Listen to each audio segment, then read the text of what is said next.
Manage your smartest people. നമ്മുടെ കൂടെ ജോലി ചെയ്യുന്ന പല ആളുകളും നല്ല കഴിവുള്ള ആളുകളായിരിക്കാം.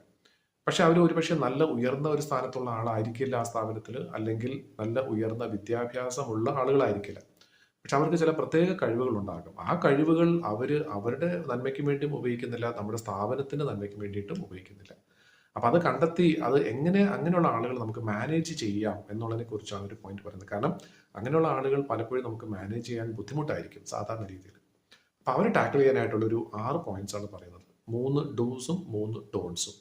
അത് ചെയ്യാൻ പാടുള്ള 3 കാര്യങ്ങളും ചെയ്യാൻ പാടില്ലാത്ത 3 കാര്യങ്ങളും. അതെന്തൊക്കെയാണെന്നുള്ളത് നോക്കാം.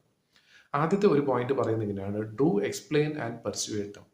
എന്താണ് ചെയ്യേണ്ടതെന്നുള്ളത് അവർക്ക് നല്ല എളുപ്പത്തിലുള്ള മനസ്സിലാക്കാൻ പറ്റുന്ന രീതിയിൽ അവർക്ക് പറഞ്ഞു കൊടുക്കുക. പിന്നെ ചെയ്യാൻ പാടില്ലാത്ത ഒരു പോയിന്റാണ് രണ്ടാമത്തെ point, don't use your power. നമ്മുടെ പവർ തീർച്ചയായിട്ടും അവിടെ ഉപയോഗിച്ച് അവരെ ഫോഴ്സ് ചെയ്യാതിരിക്കുക. കാരണം അങ്ങനെയുള്ള ആളുകൾക്ക് ഫോഴ്സ് ചെയ്യുന്നത് പലപ്പോഴും അവർക്ക് ഇഷ്ടപ്പെടാറില്ല. അപ്പൊ എന്തുകൊണ്ടാണ് നമ്മൾ ആ കാര്യം അവരോട് ആവശ്യപ്പെടുന്നത് എന്നുള്ളത് വളരെ ലളിതമായിട്ടുള്ള രീതിയിൽ അവർക്ക് സ്നേഹത്തിന്റെ ഭാഷയിൽ അവർക്ക് കാര്യങ്ങൾ പറഞ്ഞ് മനസ്സിലാക്കി കൊടുക്കുക. അടുത്ത മൂന്നാമത്തെ ഒരു പോയിന്റ് എന്താണെന്ന് വെച്ചാൽ, ടു യൂസ് യുവർ എക്സ്പീരിയൻസ്.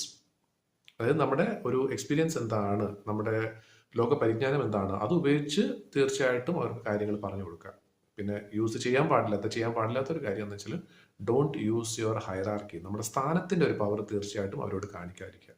എന്നുവെച്ചാൽ നിങ്ങൾ വളരെ താഴ്ന്ന പൊസിഷനിലുള്ള ആളാണ്, ഞാനൊരു ഈ സ്ഥാപനത്തിന്റെ ബോസാണ്, മാനേജറാണ്, അപ്പോൾ എന്നോട് ഈ രീതിയിലൊന്നും സംസാരിക്കാൻ പാടില്ല എന്നുള്ള ആ ഒരു അകൽച്ച അവിടെ മാറ്റിവെക്കുക.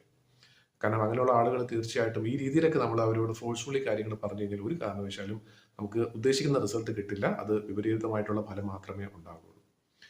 പിന്നെ അഞ്ചാമത്തെ പോയിന്റ് എന്ന് പറയുന്നത്, do tell them what to do. എന്ത് ചെയ്യണം എന്നുള്ളത് അവരോട് പറയുക.